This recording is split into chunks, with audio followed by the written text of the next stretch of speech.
Hello friends, అందరికీ నమస్కారం అండి. వెల్కమ్ టు మై ఛానల్ ని ప్రేమకాయ్. పార్ట్ 74 అండి ఇది. ఈ ఈ స్టోరీ కొన్ని కారణాల వల్ల మధ్యలో ఆపడం జరిగింది. అందరూ నీ ప్రేమకాయ్ స్టోరీ పెట్టండి అని అడగడంతో ఇప్పుడు కంటిన్యూ చేస్తున్నాను.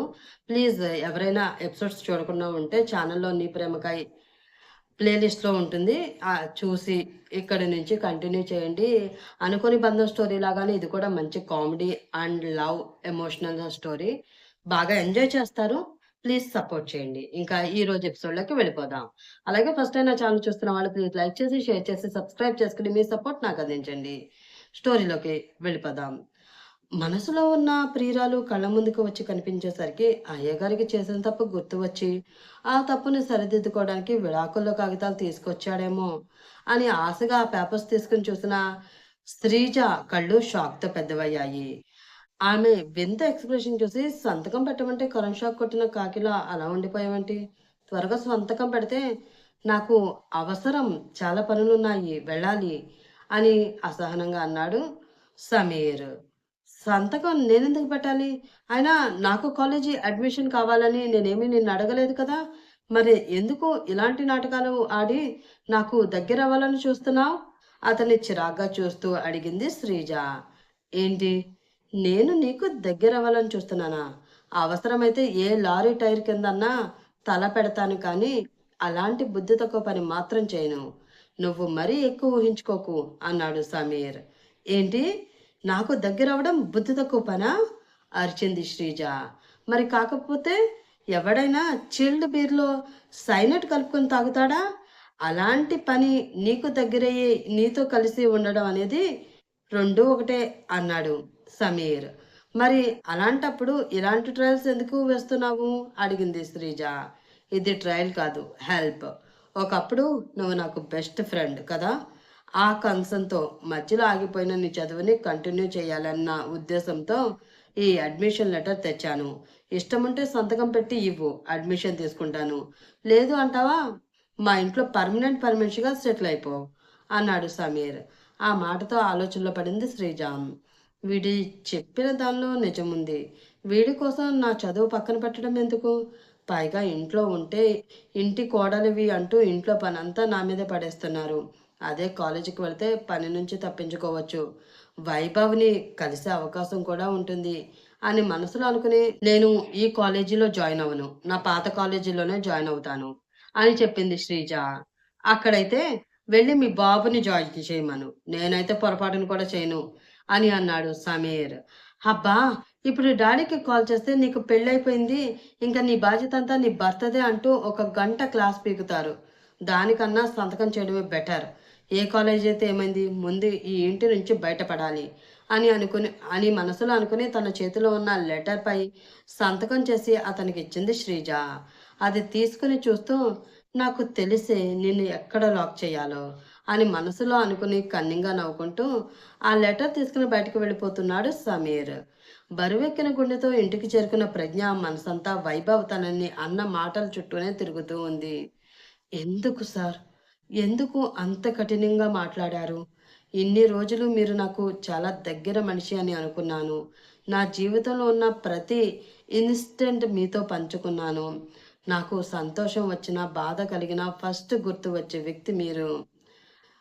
అంతగా మీరు నాకు ఎప్పుడు దగ్గరయ్యారో నాకే తెలీదు సార్. ఈరోజు మీరన్న ప్రతి మాట నా స్థానాన్ని నాకు గుర్తు చేశాయి. మీరు పరాయి మనిషి అన్న సత్యాన్ని నాకు తెలిసేలా చేశాయి. కానీ ఈ విషయాన్ని మాత్రం నా మనసు అంగీకరించలేకపోతుంది సార్. మీరు పరాయి వ్యక్తి అన్న ఊహ కూడా నేను తట్టుకోలేకపోతున్నాను అని మనసులో అనుకుంటూ మోకాళ్ళలో తలదాచుకుని వెక్కి వెక్కి ఏడుస్తూ ఉంది ఆమె. అప్పుడే ఆ గది ముందు నుండి వెళుతున్న భవ్యకి ఎవరో ఏడుస్తున్న శబ్దం వినిపించింది. దానితో కంగారుగా చుట్టూ చూసిన ఆమెకి ఎవరూ కనిపించకపోవడంతో ఏదో అనుమానం రావడంతో తన పక్కనే ఉన్న గది డోర్ చిన్నగా ఓపెన్ చేసి చూసిన ఆమెకి బెడ్‌పై కూర్చుని ఏడుస్తూ కనిపించింది ప్రజ్ఞ. అది చూసిన భవ్యకి ఒక్క క్షణం గుండె తల్లడిల్లింది. "అమ్మా ప్రజ్ఞ" అంటూ కంగారుగా గదిలోకి వెళ్ళి ఆమె తల నిమిరితే "ఏమైందమ్మా? ఎందుకలా ఏడుస్తున్నావు?" అని అడిగింది భవ్య. అప్పటి వరకు దుఃఖంతో నిండిపోయిన ఆమె మనసు భవ్య మాట వినబడడంతో ఒక్కసారిగా ఆ బాధంతా కోపంగా మారిపోయింది. ఆమె అంటేనే నచ్చని తనకి ఈరోజు ఆమె తన గదిలోకి రావడం కాకుండా తన దగ్గరికి అంత చనువుగా వచ్చి తన తలపై చెయ్యి వేసి నిమురుతూ తనతో మాట్లాడడం అసలు భరించలేక తల ఎత్తి నిప్పులు కక్కుతున్న కళ్ళతో ఆమెను చూసింది ప్రజ్ఞ. ఆమె కళ్ళు చూస్తున్న భవ్యకి చిన్నగా భయం వేయగా ఒక్క అడుగు వెనక్కి వేసింది. మర్యాదగా చెప్తున్నాను, బయటికి పో అని అరిచింది ప్రజ్ఞ. అది కాదమ్మా, అసలు ఏం జరిగిందో చెప్తే అని ఏదో అడుగుతున్న భవ్య మాటకి అడ్డుగా వచ్చి పొమ్మని చెప్పాను కదా అని కోపంగా అడిగింది ప్రజ్ఞ. అది కాదు ప్రజ్ఞ, పోనీ నాకు చెప్పడం ఇష్టం లేకపోతే మీ నాన్నగారికైనా అని అంటున్న భవ్య భుజం గట్టిగా పట్టుకుని డోర్ దగ్గరికి బలవంతంగా లాక్కుని వచ్చి ఆమెని బయటికి గెంటి డోర్ లాక్ చేసింది ప్రజ్ఞ. అలా ఆమె బయటికి తోయడంతో పడబోయిన భవ్యని కంగారుగా అక్కడికి వచ్చిన లలిత పడకుండా పట్టుకుంది. దాంతో కొంచెం రిలాక్స్డ్గా ఊపిరి తీసుకుని అమ్మ ప్రజ్ఞ అంటూ మళ్ళీ డోర్ దాకా వెళ్ళబోయిన భవ్య చేయి పట్టుకుని ఇప్పటి వరకు అయింది చాలదా నీకు, ఇంకా ఏం కావాలి అని అంటూ ఆమెను అక్కడి నుంచి తీసుకువెళ్ళిపోయింది లలిత. కాలు మీద కాలు వేసుకుని తన ఫోన్లో వీడియో గేమ్స్ ఆడుకుంటూ ఉన్న శ్రీహిత దగ్గరికి ఒక 20-30 ఫైల్స్ పట్టుకుని వచ్చింది హిమజ. అతను అంత కూల్గా గేమ్స్ ఆడుకోవడం చూసి వీడేం బాస్ రా బాబు, ఆఫీస్కి వచ్చి వర్క్ గురించి ఆలోచించకుండా తాయితీగా గేమ్స్ ఆడుకుంటూ కూర్చున్నాడు, ఇలా అయితే వీడి సీఈఓ పోస్ట్కి చేరినట్లే అని మనసులో అనుకుని ఎక్స్క్యూజ్ మీ సార్ అని పిలిచింది ఆమె. ఆ పిలుపుతో తల ఎత్తి ఆమెను చూసిన అతనికి ఆమె చేతిలో ఫైల్స్ గుట్ట కనిపించడంతో వర్క్లో జాయిన్ అయింది ఇప్పుడే కదా మిస్ హిమజ, అప్పుడే అన్ని ఫైల్స్ ముందు వేసుకుని వర్క్ చేయడం ఎందుకు, నాకు కూడా ఇది ఫస్ట్ రోజే కదా, నేను నిన్ను ఏమీ అనను, స్లోగా చేసుకో, ఇబ్బంది ఏమీ పడకు అని ఆమెకు ఆఫర్ ఇచ్చాడు శ్రీహిత్. ఆ మాటతో షాక్ అయ్యి అయ్యో సార్ మీరు తప్పుగా అనుకుంటున్నారు, ఈ ఫైల్స్ చెక్ చేయవలసింది నేను కాదు మీరు అని అంది హిమజ. ఆ మాటకి షాక్ అయ్యి వాట్, ఏంటి ఈ ఫైల్స్ అని నేను చెక్ చేయాలా, what is this miss Himaja, first join అయిన ఫస్ట్ రోజే ఎంతవరకు ఎవరైనా చేస్తారా అని అరిచాడు శ్రీహిత్. హా సార్, అది కూడా 2 అవర్స్లో చేయాలి అని చెప్పింది హిమజ. దాంతో ఆ ఫైల్స్ అన్ని లెక్కపెట్టి 2 అవర్స్లో ఇన్ని ఫైల్స్ చెక్ చేయాలా, ఇట్ ఈజ్ ఇంపాసిబుల్, మనిషి అన్న ఎవరి వల్ల ఇది సాధ్యపడదు అని అన్నాడు శ్రీహిత్. మనుషుల సంగతి మనకి ఎందుకు బ్రో, ఈ వర్క్ మీ వల్ల అవుతుందో లేదో అది చెప్పండి అని అంటూ అక్కడికి వచ్చాడు శైలేంద్ర.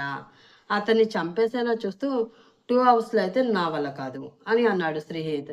ఓకే అని ఆమె దగ్గర నుంచి ఫైల్స్ తీసుకుని స్నేహ వైపు అడుగులు వేస్తూ ఉన్నాడు శైలేంద్ర. అది చూసి ఏయ్ ఎక్కడికి తీసుకువెళుతున్నావు ఆ ఫైల్స్ అని అరిచాడు శ్రీహిత్. ఆ మాటతో ఆగి అతని వైపు తిరిగి చూస్తూ హలో బ్రో, మీరు అడిగిన దానికి ఆన్సర్ చెప్పడానికి నేనేమి మీ అసిస్టెంట్ని కాదు, మీకు ఏ డౌట్ వచ్చినా మీ ముందే ఉంది కదా మీ అసిస్టెంట్, తనని అడిగి తెలుసుకోండి అని ఫోర్స్ కొడుతూ అన్నాడు శైలేంద్ర.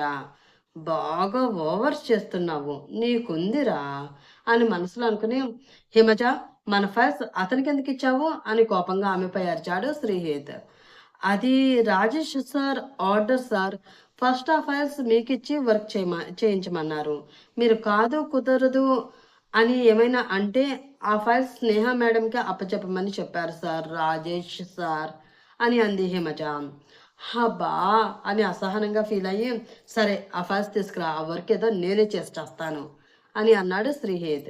ఓకే సార్ అని పరుగున వెళ్ళి శైలేంద్ర చేతిలో ఫైల్స్ అన్ని లాక్కుని మళ్ళీ శ్రీహిత్ దగ్గరికి వచ్చింది హిమజ. రెప్ప మూసి తెరిచే లోపల జరిగిన ఆ సంఘటనకి షాక్ అయిన శైలేంద్ర రన్నింగ్ ఛాంపియన్లా పరుగుపెట్టి గద్దెల ఫైల్స్ ఎత్తుకుపోయిందేంటి అని అనుకుంటూ అయోమయంగా ఆమెను చూస్తూ ఉన్నాడు. అక్కడే ఉండి అదంతా గమనిస్తున్న స్నేహ అన్ని ఫైల్స్ నువ్వు తీసుకుంటే ఇక్కడ నేనేం చెయ్యాలి అని అరిచింది. ఆ గోళ్ళు గిల్లుకుంటూ కూర్చోవాలి, నీకు ఫస్ట్ నుండే అలవాటు ఉన్న పని అదే కదా, మళ్ళీ నాతో చెప్పించడం దీనికి వెటకారంగా అన్నాడు శ్రీహిత్. ఆ మాటతో కోపంగా అతన్ని చూస్తూ అక్కడికి వెళ్ళి ఆ ఫైల్స్లో కొన్ని ఫైల్స్ తీసుకుని తన సీట్లోకి వెళ్ళి కూర్చుని అవి చెక్ చేస్తూ ఉంది స్నేహ. ఆమె కొన్ని ఫైల్స్ తీసుకోవడంతో తనకి పని భారం తగ్గుతుంది అని అనుకున్న శ్రీ మాట్లాడకుండా తన వర్క్లో బిజీ అయిపోయాడు. ఒక అరగంట తర్వాత ఆ క్యాబిన్లోకి వచ్చాడు రాజేష్. అతను వచ్చింది కూడా పట్టించుకోకుండా వర్క్లో మునిగిపోయి ఉన్నారు శ్రీహిత్ స్నేహ. వారిద్దరిని ఒకసారి చూసి పర్వాలేదు, ఇద్దరే, ఎవరికి ఎవ్వరూ తీసిపోరు, అని మనసులో అనుకుని, ఒక్క నిమిషం మీ వర్క్ పక్కన పెట్టి నేను చెప్పేది వింటారా అని వారిద్దరి మధ్యన నిలబడి అడిగాడు రాజేష్. ఆ మాటతో తలెత్తి అతని వైపు చూశారు వారిద్దరూ. మరొక గంటలో ఇంపార్టెంట్ బోర్డ్ ఆఫ్ డైరెక్టర్స్తో మీటింగ్ ఉంది. బిజినెస్ లో వచ్చిన లాస్ గురించి వారు చాలా గొడవ చేస్తున్నారు. వారితో మీరు మాట్లాడి ఎలా అయినా వాళ్ళని కన్విన్స్ చేసి ఏ గొడవ లేకుండా చేయాలి అని వాళ్ళకి చెప్పాడు రాజేష్. వాళ్ళని కన్విన్స్ చేయవలసిన అవసరం నాకేంటి? అంతకీ ఇష్టం లేకపోతే షేర్స్ వదిలేసుకుని కంపెనీ నుండి బయటకు వెళ్ళిపోమనండి. అంతేకాని ఒకరిని బతిమలాడుతూ నేను కూర్చోను, పొగరుగా సమాధానం చెప్పాడు శ్రీహిత్. షేర్స్ వదిలేసుకోవడానికి వాళ్ళు సిద్ధమే. కానీ ఆ షేర్స్‌కి తగ్గ అమౌంట్ ఇవ్వడానికి మనమే సిద్ధంగా లేము. ఇప్పటికిప్పుడు వాళ్ళ షేర్స్ మనకు వదిలేసి బయటకు వెళ్ళిపోతే ఒక్కొక్కరికి దగ్గర దగ్గర 1.5 సీఆర్ దాకా మనం ఇవ్వాల్సి ఉంటుంది. ప్రస్తుతం అంత అమౌంట్ మన దగ్గర లేదు. కాబట్టి వారి దగ్గర మనం కొంచెం తగ్గి మాట్లాడితేనే కంపెనీలో ఎటువంటి గొడవలు లేకుండా మనకి ముందుకు వెళ్ళిపోతాం అని పరిస్థితిని వివరించి చెప్పాడు రాజేష్. ఆ మాటకి అసహనంగా ఫీల్ అవుతూ, ఎవరిని అనుకుని ఏం లాభంలే, అర్హత లేని వాళ్ళని తీసుకువచ్చి ఆ కుర్చీలో కూర్చోబెట్టి కంపెనీకి ఈ పరిస్థితి తీసుకువచ్చిన మా మమ్మీని అనాలి అని కోపంగా అంటూ వెళ్ళి తన సీట్లో కూర్చున్నాడు శ్రీహిత్. ఆ మాటకి స్నేహకి కోపం రాగా రాజేష్కి బాధగా అనిపించింది. సీరియస్గా చూస్తూ అతని వైపు వెళుతున్న స్నేహ చేయి పట్టుకుని ఆపి వద్దు అన్నట్లు అడ్డంగా తల ఊపాడు రాజేష్. దానితో తన కోపాన్ని కంట్రోల్ చేసుకుని మౌనంగా వెళ్ళి తన సీట్లో కూర్చుని వర్క్ చేసుకుంటూ ఉంది స్నేహ. ఆఫీస్లో వర్క్ చేసుకుంటూ ఉన్న సమీర్ దగ్గరికి వచ్చాడు వినయ్. అతన్ని చూసి రారా, ఏంటి చాలా రోజుల తర్వాత కనిపించావు అని అడిగాడు సమీర్. కొత్త పెళ్లి కొడుకు కదరా, నిన్ను డిస్టర్బ్ చేయడం ఎందుకు అని కొన్ని రోజులు దూరంగా ఉన్నాను అంతే అని అన్నాడు వినయ్. ఏంటి సెటైరా? సీరియస్గా అతన్ని చూస్తూ అడిగాడు సమీర్. ఇందులో అంత సెటైర్ ఏముందిరా? నీకు పెళ్ళయింది కదా, ఆ పెళ్లికి సాక్ష్యంగా ఫోటోలు వీడియోలు తీసింది కూడా నేనే. ఇంకా ఇందులో సెటైర్ వేయడానికి ఏముంది అని అయోమయంగా అడిగాడు వినయ్. అదే నేననేది. అన్నీ తెలిసిన నువ్వే అలా అడుగుతావేంట్రై? నేను ఏ పరిస్థితుల్లో ఈ పెళ్లి చేసుకున్నానో నీకు తెలియదా అని అడిగాడు సమీర్. ఏ పరిస్థితుల్లో పెళ్లి చేసుకున్నా పెళ్ళి పెళ్ళే అవుతుందిరా, శ్రీజ నీ పెళ్ళమే అవుతుంది అన్నాడు వినయ్. తర్వాత ఏం జరుగుతుంది? వినయ్ మాటలకి సమీర్ ఎలా రియాక్ట్ అవుతాడు తెలుసుకోవాలంటే నెక్స్ట్ పార్ట్ కోసం వెయిట్ చేస్తూ ఉండండి ఫ్రెండ్స్. అలాగే ఈ పార్ట్ కనుక నచ్చితే ప్లీజ్ లైక్ చేసి షేర్ చేసి సబ్స్క్రైబ్ చేసుకుని మీ సపోర్ట్ అందించండి. మీ సపోర్ట్ ఉంటేనే ఈ సిరీస్ ముందుకు వెళ్తుంది, అది మాత్రం గుర్తుపెట్టుకుని అందరూ లైక్ చేసి స్టోరీని ముందుకు తీసుకువెళ్ళండి. బాయ్ ఫ్రెండ్స్, రేపటి ఎపిసోడ్లో మళ్ళీ కలుసుకుందాం.